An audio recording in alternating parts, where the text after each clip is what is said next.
أعوذ بالله من الشيطان الرجيم. بسم الله الرحمن الرحيم.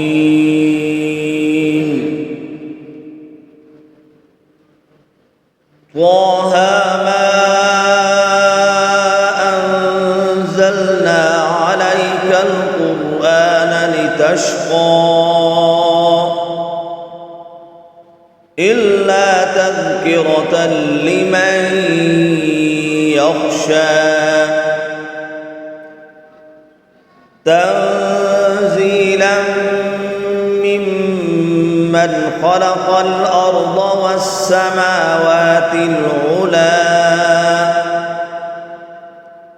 الرحمن على العرش استوى له ما في السماوات وما في الأرض وما بينهما وما تحت الثرى وإن تجهر بالقول فإنه يعلم السر وأخفى الله لا إله إلا هو له الأسماء الحسنى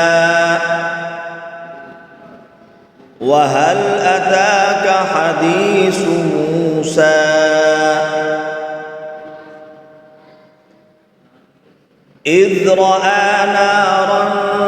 فقال لأهلهم كثوا إني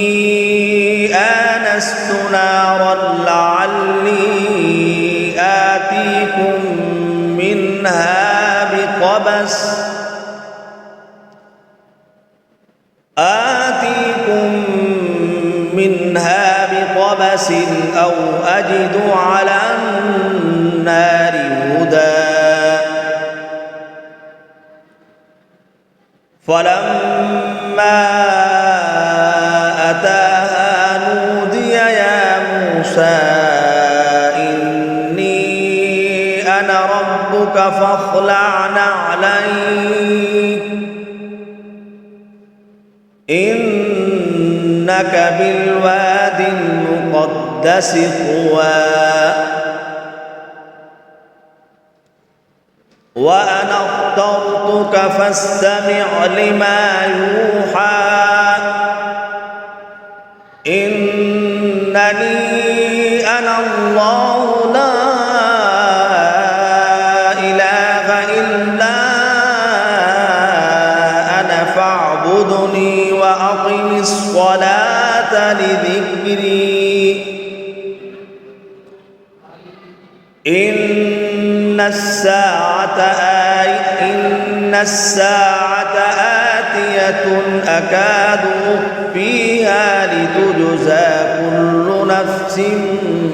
بما تسعى فلا يصدنك عنها من لا يؤمن بها واتبع هواه فتردى وما تلك بيمينك يا موسى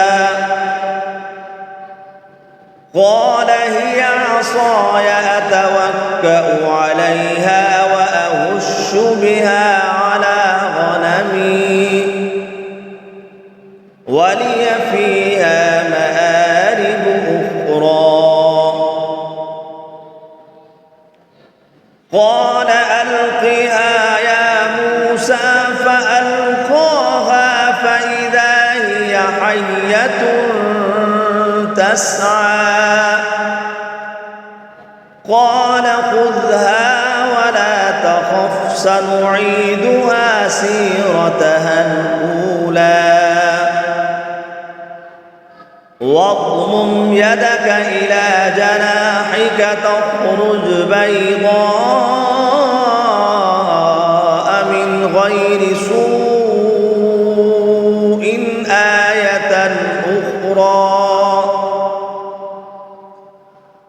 لنريك من آياتنا الكبرى اذهب إلى فرعون إنه طغى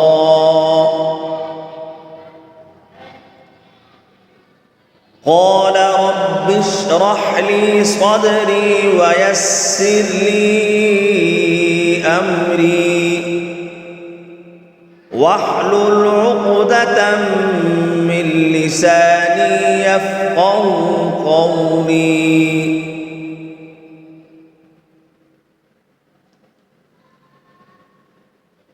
واجعل لي وزيرا من أهلي هارون أخي اشدد به أزري وأشركه في أمري كي نسبحك كثيرا ونذكرك كثيرا إنك كنت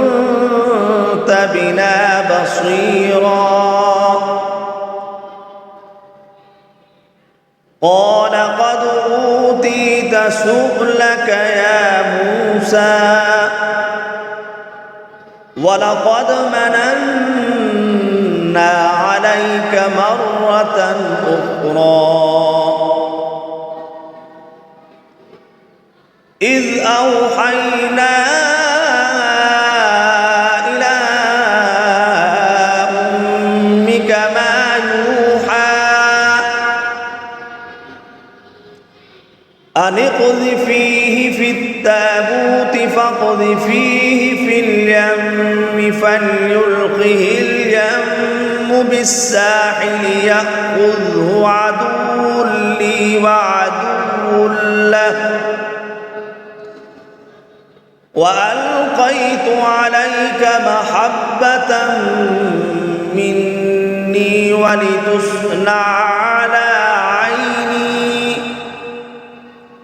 إذ تمشي أختك فتقول هل أدلكم على من يكفله فرجعناك إلى كي تقر عينها ولا تحزن وقتلت نفسا فنجيناك من الغم وفتناك فتونا صدق الله العظيم.